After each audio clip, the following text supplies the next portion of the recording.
বিদেশ থেকে পণ্য আমদানি করে বিক্রি করবেন কোথায়? বাংলাদেশের শাকসবজি, মশলা, ফলমূল সহ অন্যান্য যে প্রোডাক্টগুলো আমদানি হয়ে আসে এগুলো মেনলি তিনটা চ্যানেলে বিক্রি এবং সরবরাহ করা হয়। এক নম্বর হচ্ছে ফরওয়ার্ড সেল।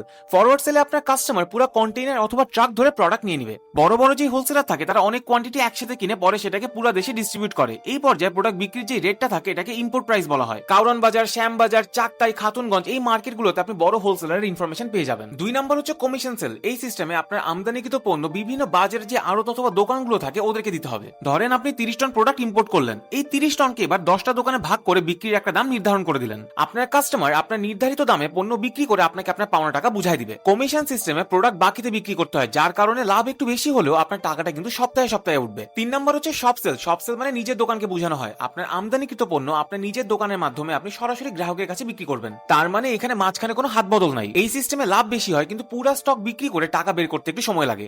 আপনার কি মনে হয় কোন সিস্টেমে বিক্রি করা ভালো? কালকে একটা বিজনেস আইডিয়া শেয়ার করবো, এই জন্য এই রিল সেভ করে ফলো করতে কিন্তু ভুলবেন না।